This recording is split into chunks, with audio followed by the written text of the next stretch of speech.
Hi friends ಹಾಗೂ ಎಲ್ಲ ನನ್ನ ಕುಟುಂಬದವರೇ, ನಮಸ್ತೆ ಎಲ್ಲರಿಗೂ. ಹೇಗಿದ್ದೀರಾ ಎಲ್ಲರೂ? ನಾನಂತೂ ಸೂಪರ್ ಆಗಿದ್ದೀನಿ. ನಂತರ ನೀವು ಕೂಡ ಸೂಪರ್ ಆಗಿದ್ದೀರಿ, ಇರ್ತೀರಿ ಅನ್ನೋದೇ ನನ್ನ ಭಾವನೆ. ಬನ್ನಿ, ಬೆಳಗಿನ ಬ್ರೇಕ್ಫಾಸ್ಟ್ ಮಾಡಕ್ಕೆ ಹೊರಟಿದ್ದೆ. ಇವತ್ತಿನ ತಿಂಡಿ ಉದ್ದಿನ ದೋಸೆ. ಎಲ್ಲರೂ ನಿಮ್ಮ ಮನೇಲಿ ಮಾಡ್ತೀರಲ್ವಾ?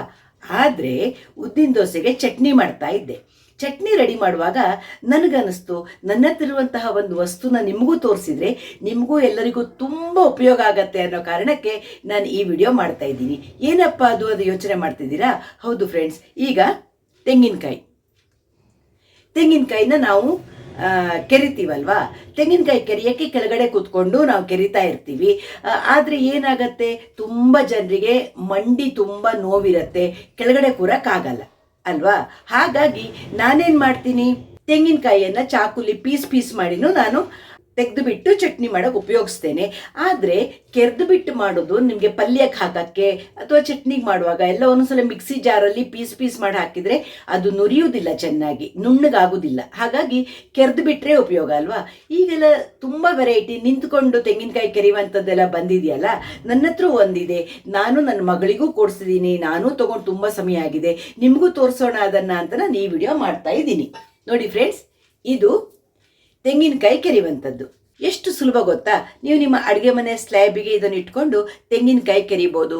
ನಿಂತಲ್ಲೇ ತೆಂಗಿನಕಾಯಿಯನ್ನು ನೀವು ಕೆರಿಬೋದು. ಕೆಳಗಡೆ ಕೂತು ಮಂಡಿ ನೋವು, ಏಳಕ್ಕಾಗೋದಿಲ್ಲ, ಈ ಥರದ್ದೆಲ್ಲ ತುಂಬ ಜನ ಪ್ರಾಬ್ಲಮ್ ಅನುಭವಿಸ್ತಾ ಇರ್ತಾರಲ್ಲ, ಅವರಿಗೆಲ್ಲ ಉಪಯೋಗ ಆಗತ್ತೆ ಅಂತ ನಾನು ತೋರಿಸೋಣ ಅಂತ ಈ ವಿಡಿಯೋ ಶುರು ಮಾಡಿರೋದು. ಬನ್ನಿ, ನಾನು ಹೇಗೆ ತೆಂಗಿನಕಾಯಿದಲ್ಲಿ ಕೆರೆಯೋದು ಅದನ್ನು ನಿಮ್ಗೆ ತೋರಿಸ್ಕೊಡ್ತೀನಿ.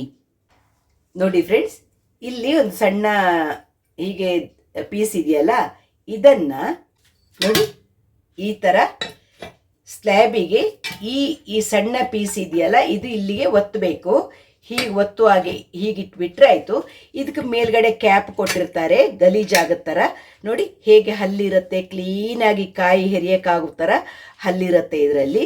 ಇದನ್ನು ಹೀಗಿಟ್ಬಿಟ್ಟು ಪ್ಲೇಟು ಇದ್ರ ಮೇಲೆ ಈ ದಂಡೆ ಇದೆಯಲ್ಲ, ಇದ್ರ ಮೇಲೆ ಪ್ಲೇಟ್ ಇಟ್ಕೊಂಡ್ರೆ ಆಯಿತು. ನೀವು ಪ್ಲೇಟ್ ಇಟ್ಕೊಂಡು ನಾರ್ಮಲಿ ಇದಕ್ಕೆ ನೀವು ಒಂದು ಸ್ವಲ್ಪ ನಿಮ್ಮ ಬಾರನ್ನು ಹೀಗೆ ಒತ್ತಬೇಕು. ಬಾಡಿ ಹೀಗೆ ಒತ್ತಿ ಬಿಟ್ಟರೆ ಇದು ಹಂದುದಿಲ್ಲ. ಈಗ ಇದ್ರ ಮೇಲೆ ನೋಡಿ,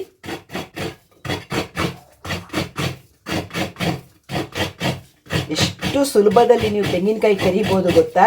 ಪಲ್ಯಕ್ಕೆ ಹಾಕೋಕ್ಕೆ, ಚಟ್ನಿ ಮಾಡೋಕ್ಕೆ.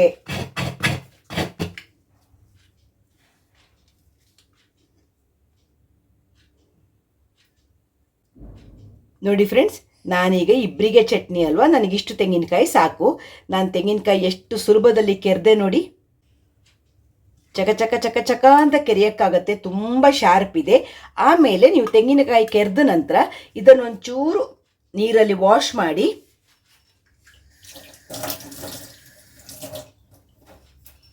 ಈ ಥರ ಸ್ಟೀಲ್, ಅದು ಏನೂ ರಸ್ಟಿಗಿಷ್ಟು ಬರಲ್ಲ. ನೀರಲ್ಲಿ ವಾಶ್ ಮಾಡಿ ಈ ಕ್ಯಾಪ್ ಇದೆಯಲ್ಲ, ಇದು ಹಾಕಿ ಇಟ್ಬಿಟ್ರೆ ಅದೇನು ಗಲೀಜಾಗೋದಿಲ್ಲ. ಈ ಥರ ಕ್ಯಾಪ್ ಹಾಕಿ ಇಟ್ಬಿಟ್ರೆ ಆಯಿತು. ನೋಡಿ ಎಷ್ಟು ಯೂಸ್ಫುಲ್ ಅಲ್ವಾ?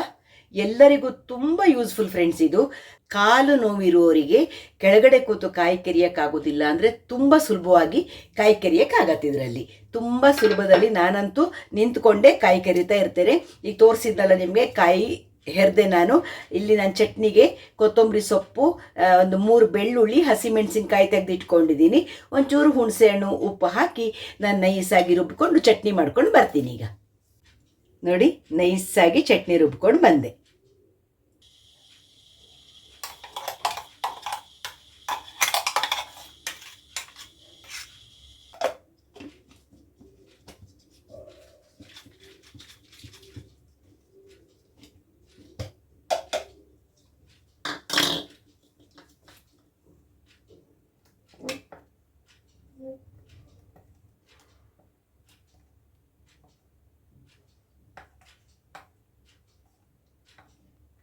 ಚಟ್ನಿ ರೆಡಿ ಆಯಿತು ನೋಡಿ.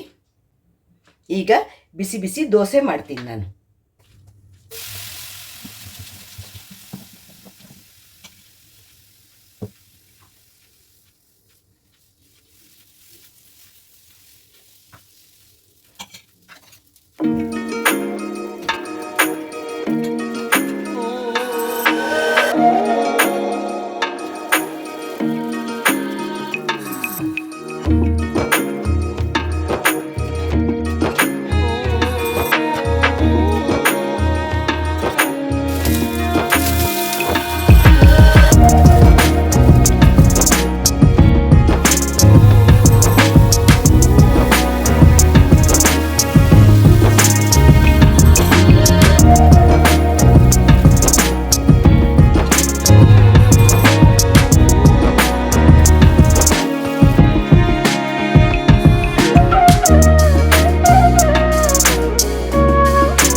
ಉಪಯೋಗ ಆಗಲಿ ಅಂತ ಇದನ್ನು ತೋರ್ಸೋಕ್ಕಾಗಿಯೇ ಈ ವಿಡಿಯೋ ಮಾಡಿದ್ದು. ದೋಸೆ ಮಾಡೋಕ್ಕೆ, ಚಟ್ನಿ ಮಾಡೋಕ್ಕೆ ಎಲ್ರಿಗೂ ಬರುತ್ತೆ ಅಲ್ವಾ. ಆದರೆ ಇದು ತುಂಬ ಜನರಿಗೆ ಉಪಯೋಗ ಆಗುವಂಥದ್ದು.